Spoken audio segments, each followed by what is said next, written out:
Bienvenue dans cette nouvelle édition du Morning News. Au sommaire de l'actualité, la lutte contre l'extrémisme et le terrorisme, une des priorités du gouvernement camerounais.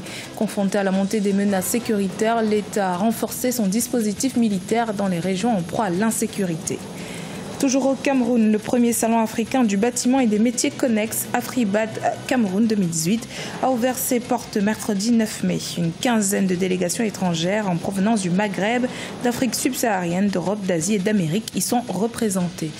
Et puis avec un taux de chômage estimé à 12%, le marché du travail au Ghana est difficile à intégrer, encore plus quand on est une femme. C'est pourquoi, afin de s'en sortir, Essana Miador est devenue conductrice de taxi, un secteur majoritairement dominé par les hommes.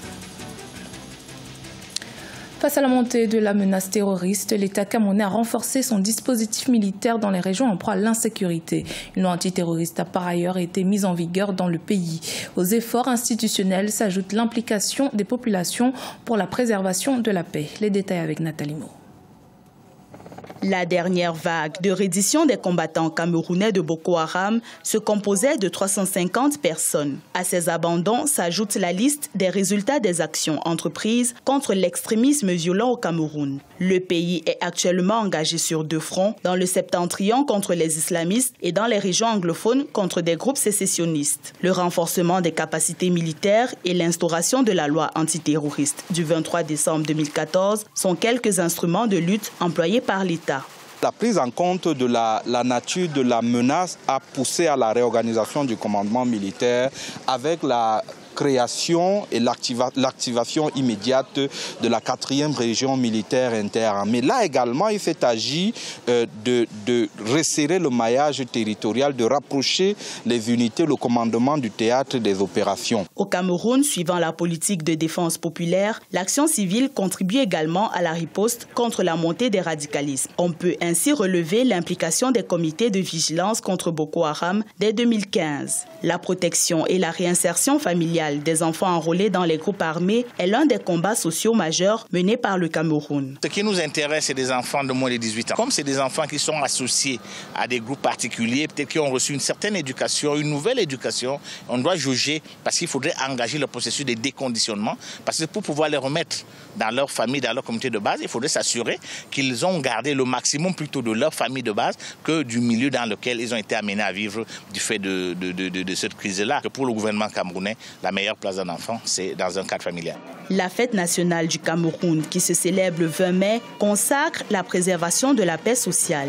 Pour l'atteinte de cet objectif, le pays va bientôt se doter d'un centre national de lutte contre l'extrémisme violent.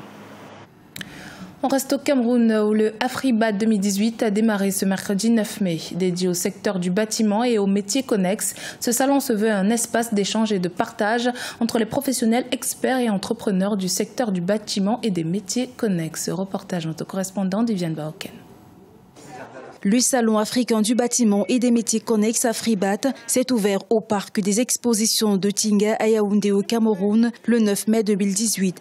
Les architectes, chefs d'entreprise et autres innovateurs dans le domaine des bâtiments qui prennent part à ce rendez-vous ont formulé leurs attentes orientées vers la promotion de leurs produits et la recherche de nouveaux partenariats. Le Cameroun est en plein chantier, donc il y a beaucoup d'opportunités, donc espérons donc avoir la bonne chose ici pour promouvoir nos produits. Nous faisions dans des produits accessoires, des tôles qui conduisent le bâtiment et nous attendons par là, n'est-ce pas, qu'à la fin, des gens viennent aussi vers nous pour nous demander ces tôles-là pour contribuer au développement de l'Afrique et du Cameroun en particulier. Les nombreux exposants qui présentent leurs différentes offres innovantes dans le domaine du bâtiment et des métiers connexes proposent aux visiteurs des solutions pour construire vite, bien et à moindre coût. Je ne viens que de commencer, mais déjà il y a les projets qui retiennent mon attention. Par exemple, cette huile-là, à des prix vraiment abordables, on peut faire sa toiture et qui peut résister plus longtemps que les tôles. Tu vois, il y a des trucs qui impressionnent. Je suis donc en train de discuter avec les fournisseurs. Là, j'ai eu des lampes, de l'éclairage. Vous savez, le problème d'éclairage dans nos villages se pose avec acuité.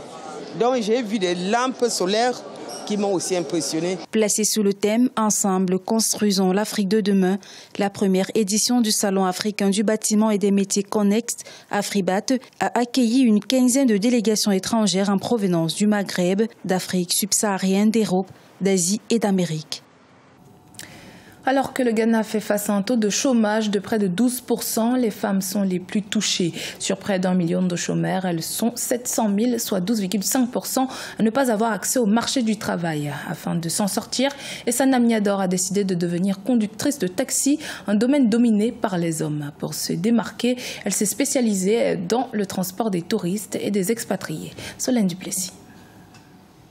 Essena Niador fait partie des 4 conductrices de taxi que compte la capitale ghanéenne, Accra. Un métier principalement exercé par les hommes. Après l'obtention d'un master en 2013, Essenam a été confrontée aux difficultés d'accès au marché du travail. L'entrepreneur a donc décidé de devenir chauffeur de taxi.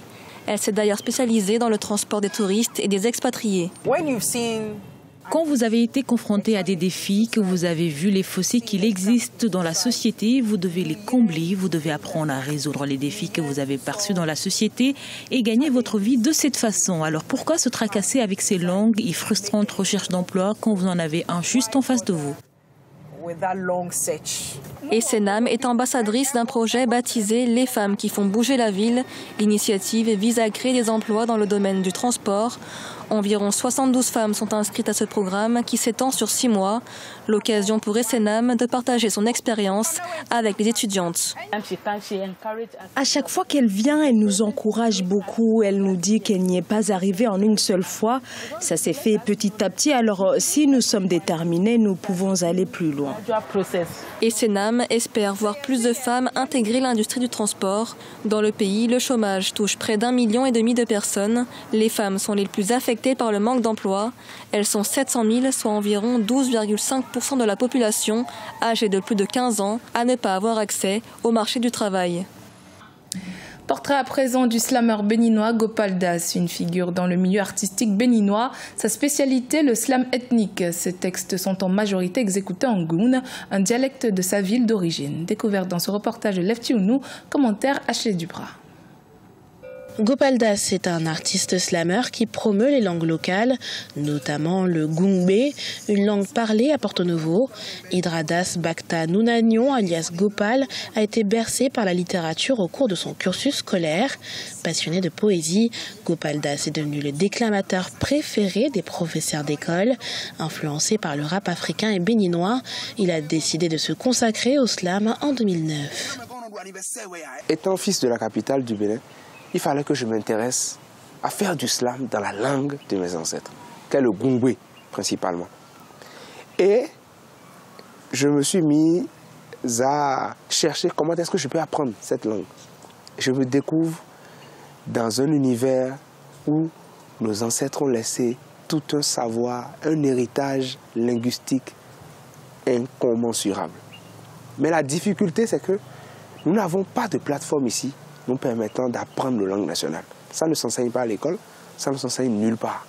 À part des professeurs qui donnent des cours privés, il n'y a que les centres d'évangélisation qui font l'alphabétisation.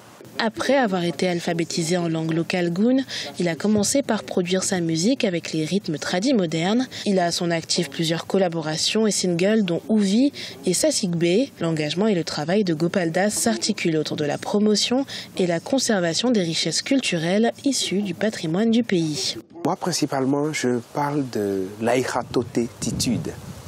L'aïratotétitude, c'est quoi? C'est aïratoenitote dans ma langue, veut dire garde la conscience éveillée.